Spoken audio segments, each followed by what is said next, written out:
रचि महेश निज मानस राखा। भगवान शंकर ने सबसे पहले रामायण की रचना करके अपने मन में रख लिया। इस रामायण में कितने श्लोक हैं, कितनी चौपाइयां लिखी शंकर जी ने? 7 कोटि अपारा 100 करोड़ 100 करोड़ श्लोक लिखे रामायण में शिव जी ने, लेकिन लिख करके किसी को दिया नहीं, मानस राखा, अपने मन में रख लिया। किसने? भगवान शंकर ने। लेकिन पता नहीं कैसे दैत्यों को, देवताओं को, मनुष्यों को पता चल गया कि भगवान शंकर के पास 100 करोड़ श्लोकों की रामायण है। देवता, धनुष, मनुष्य सब पहुंच गए। भगवान की जय हो। अब शंकर तो भोले हैं, कहते हैं भोलेनाथ से निराला कोई और नहीं, अरे शंभु नाथ से निराला कोई और नहीं। कोई नहीं है, भोले। शंकर जी तो प्रसन्न हो गए। बोलो भाई देवताओं, धनुजो, मनुष्यों, क्या बात है? बोले महाराज हमने सुना है कि आपके पास 100 करोड़ मंत्रों की रामायण। हाँ है ना? बोलो क्या चाहते हो? महाराज हमको दे दो ना। अब 100 करोड़ है, 3 जगह कैसे बांटे? इसलिए उन्होंने 33 करोड़ 33 करोड़ 33 करोड़ तीनों को दे दिए, देवता, धनुज और मनुष्य। कितने बच गए? 1 करोड़। भगवान ने सोचा इनको लेने के बाद तो चले जाएंगे, पर वो तो खड़े ही रहे। शंकर जी ने कहा अब क्या बात है, चलो जाओ। ए महाराज अभी तो 1 करोड़ बचे, आप क्या करोगे? कुछ और दे दो ना। ठीक है भैया, 1 करोड़ है, उनमें से 33 लाख 33 लाख 33 लाख फिर दे दिए। और शिव जी के पास कितने बचे? शिव जी ने सोचा अब तो जाएंगे, फिर भी नहीं गए, वहीं खड़े हैं। भगवान ने सोचा जिन प्रतिलाभ लोभ अधिकाई, मैं इनको जितना देता जा रहा हूं इनका लोभ बढ़ता जा रहा है। भगवान ने कहा अब क्या चाहते हो, अब तो जाओ। ए महाराज आप क्या करोगे? 1 लाख है, इनको दे दो ना। तो भगवान ने उसमें से 33,000 33,000 33,000 दे दिए। कितने बचे? लेकिन देवता बहुत लोभी है। हाँ, देवता बहुत कपटी है। देवता तो फिर खड़े अड़के खड़े हो गए। अब देवता नहीं गए तो मनुष्य ने सोचा अपन क्यों जाए, धनुष ने सोचा अपन भी पड़े रहो देवताओं के पीछे। शंकर जी ने कहा भाई अब क्या बात है, अब तो जाओ। बोले महाराज अभी तो 1000 बहुत होते हैं, क्या करोगे? ये भी दे दो। 1000 में से उन्होंने 3300 बांट दिए। बचे कितने? 100। पर देवताओं ने उस 100 को भी नहीं छोड़ा शंकर जी के पास। हकीकत में कहते हैं ना, ऊंट की गर्दन लंबी है तो काटने के लिए थोड़ी होती है, पर लोग बात छोड़ते ही नहीं है। अरे जो देता है उसके पीछे लोग पड़ जाते हैं, और जो नहीं देता है उसकी तरफ देखते भी नहीं है। जो सेवा करता है, जो सम्मान करता है, जो आतिथ्य करता है, लोग उसको परेशान करते हैं। और जो कोई ठूंठ हो बिल्कुल देख के लाठी लेके भगे, उसके घर की तरफ कोई देखता भी नहीं है। शंकर जी तो भोले हैं। देवता फिर खड़े हो गए। 100 मंत्र है तो 33 33 33 बांट दिए, 1 मंत्र बचा। पर देवताओं में इतना लोभ बढ़ गया, कहने लगे ये 1 मंत्र भी हमको दे दो। अरे भगवान ने कहा भाई 1 मंत्र कैसे दूंगा, तुम 3 हो, 1 मेरे पास रहने दो। देवताओं ने कहा एक बार मंत्र बोल के सुनाओ, कौन से छंद का है? और ये जो मंत्र था ये अनुष्टुप छंद का था। कौन से छंद का? अब बताओ अनुष्टुप छंद में कितने अक्षर होते हैं? अनुष्टुप छंद में होते हैं 32 अक्षर। कितने? 32। तो भगवान ने क्या किया, तीनों को 10-10 बांट दिए। अब 32 में से 30 गए तो कितने बचे? 2। और मेरे परमात्मा ने उन 2 मंत्रों को अपने पास रख लिया। लेकिन वो जो 2 अक्षर बचे हैं, 2 अक्षर बचे हैं, वही पूरे 100 करोड़ रामायण का सार बच गया। इसी मंत्र के प्रभाव से कहते हैं, रामायण में लिखा है कि मंगल भवन अमंगल हारी, द्रवहु सुदशरथ अजीर बिहारी। राम सिया राम जय जय राम। बोलो राम सिया राम जय जय राम। मंगल भवन अमंगल हारी, द्रवहु सुदशरथ अजीर बिहारी। राम सिया राम जय जय राम। राम सिया राम जय जय राम। देखो ये दो जो अक्षर का मंत्र है राम, इससे क्या होता है? बोले द्रवंशु दशरथ अजल। द्रवंशु मतलब प्रसन्न। ये दो अक्षर का मंत्र ऐसा महान है, इससे जो दशरथ के पुत्र भगवान राम है वो बहुत जल्दी प्रसन्न होते हैं। पूरी रामायण पढ़ लो, चाहे दो अक्षर का उच्चारण कर लो, जो रामायण से फल मिलेगा वो दो अक्षर से मिल जाता है। इसीलिए तो सतत इस राम नाम मंत्र का जप करते हैं। कौन करते हैं सतत जप? मंगल भवन अमंगल हारी, उमा सहित जय जपत पुरारी।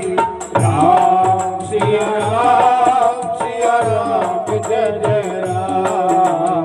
राम सिया राम जय जय राम। ओ मंगल भवन अमंगल हारी,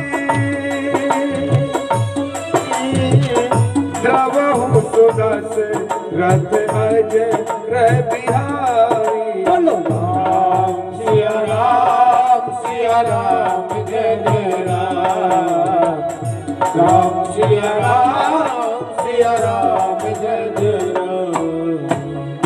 इसलिए उमा सहित जही जपत पुरारी, अकेले शंकर नहीं, उमा के सहित जिसका सतत जप करते हैं। हम लोग तो माला लेके बैठ जाएं 10 मिनट में 10 बार घड़ी देखते हैं। माला लेके बैठ जाएं, एक माला नहीं जपेंगे, मन 10 जगह घूम जाएगा हमारा। जबकि हम लोग साधारण जीव हैं, हमको सतत जपना चाहिए, पर हम लोग सतत नहीं जपते। पर जो अविनाशी शिव शंभु सदा शिव है वो सतत जपते हैं। किसको? उमा सहित जई जपत पुरारी। क्यों जपते हैं? क्योंकि ये राम नाम जो मंत्र है, जिसका नाम चिंतामणि है, ये समस्त चिंताओं को हरण करने वाला है। और द्रवंश दशरथ, इसके जाप करने से परमात्मा राम बहुत जल्दी, द्रवंश बहुत जल्दी प्रसन्न हो जाते हैं।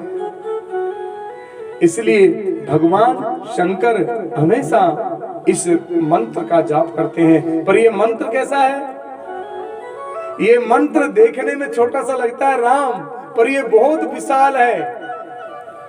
आपने बरगद का पेड़ देखा है? बड़ का पेड़ कितना बड़ा होता है, पर आपने बरगद का बीज देखा है क्या?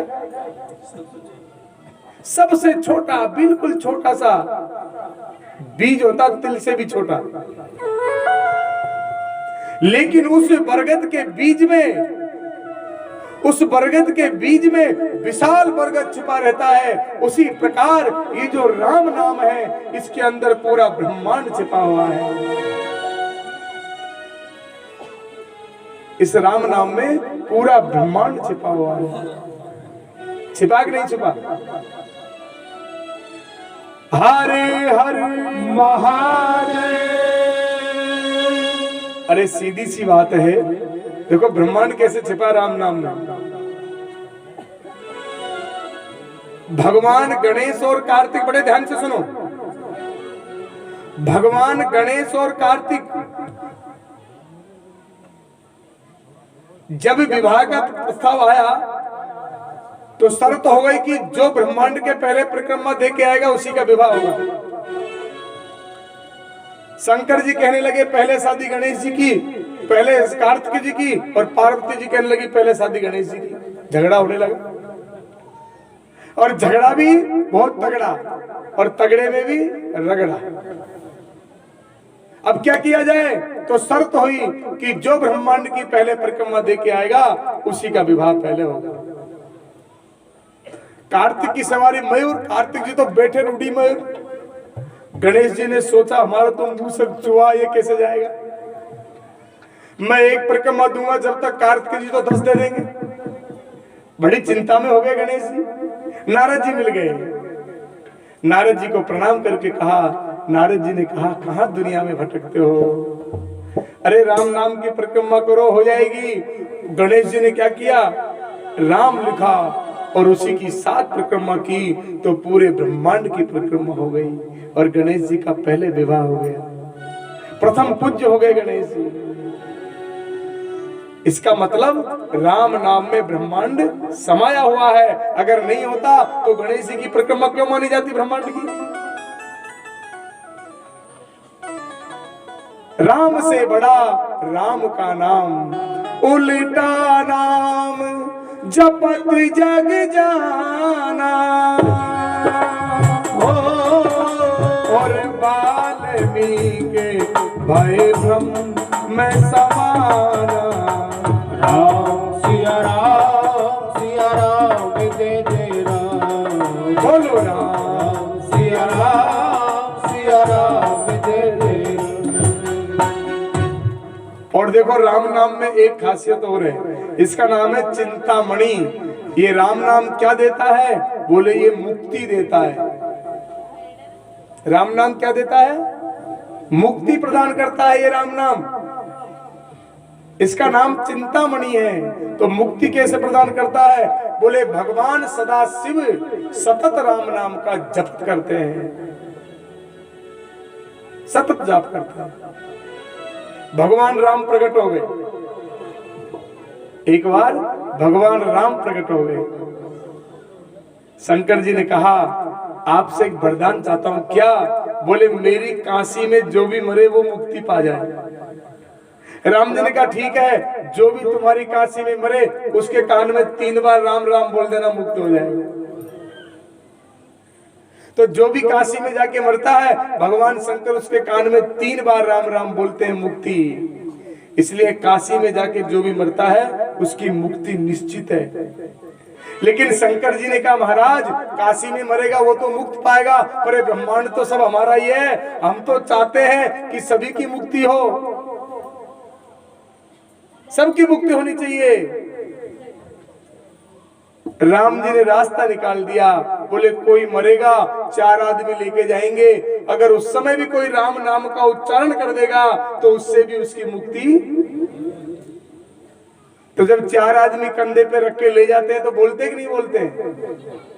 क्या बोलते हैं? राम नाम। इसीलिए बोलते हैं अगर उसके कान में पड़ जाए तो इसकी मुक्ति हो जाए। तो आप लोग बोलोगे कि तो मर गया कान में कैसे पड़ेगा? भाई मरे हुए व्यक्ति के कान में कैसे राम नाम पड़ेगा? बड़े ध्यान से सुनना। हरे हरे महादेव। हमारा जो शरीर है इसमें 28 प्रकार के प्राण हैं, एक प्राण नहीं है। 5 प्राण तो प्रधान है, 5 प्राण तो इस शरीर में प्रधान है। प्राण, अपान, व्यान, समान, उदान। 5 प्राण तो प्रधान है, लेकिन पूर्ण जो प्राण है वो 28 प्रकार के हैं। एक प्राण तो जीव के साथ निकल जाता है, पर एक प्राण ऐसा है जिसका नाम है अर्जुन। वो प्राण इस मृत शरीर में भी रहता है। तो वो कब निकलता है? बोले जब इस शरीर को समाप्त कर दिया जाता है, शरीर मिट जाता है, जला दिया जाता है या गाड़ दिया जाता है, खत्म हो जाता है, या जीव जंतु खा जाते हैं। शरीर जब मिट जाता है तब ये प्राण निकलता है। फिर भी जलने के बाद भी कभी कभी नहीं निकलता। तो आप लोग वो कपाल क्रिया करते हो ना, क्यों करते हो? क्यों की जाती कपाल क्रिया मालूम है? वो उसमें लोटे में घी भर के और उसमें डाला जाता है। अरे जब माँ बाप जिंदा थे जब तो एक रोटी नहीं खिलाई, और अब घी की लोटा डाल रहे हो, उसमें क्या फायदा मरने के बाद डालने से? एक कपाल क्रिया इसीलिए की जाती है, ये जो प्राण है ये कपाल में होके ही निकलता है। तो जो संत लोग, महात्मा लोग, जो योगी लोग होते हैं, वो ब्रह्मांड के द्वारा अपने प्राणों को भेजते हैं तो उनकी मुक्ति होती है। लेकिन हम सब जो गृहस्थी लोग हैं, हम लोग तो ये सब जानते नहीं, इसलिए वहां पर जब वो कपाल क्रिया होती है तब वो प्राण निकलता है, और ब्रह्मांड के द्वारा प्राण निकलने से और उसकी मुक्ति होती है। तो हम लोग कहते हैं भैया बेटा कपाल क्रिया करेगा तो मुक्ति होगी। अरे बेटा क्या कोई भी कर दो हो जाएगी। हरे हरे महादेव। इसलिए जो राम नाम बीज मंत्र है ये मुक्ति दाता है, इसलिए राम नाम का हमेशा जाप करना चाहिए।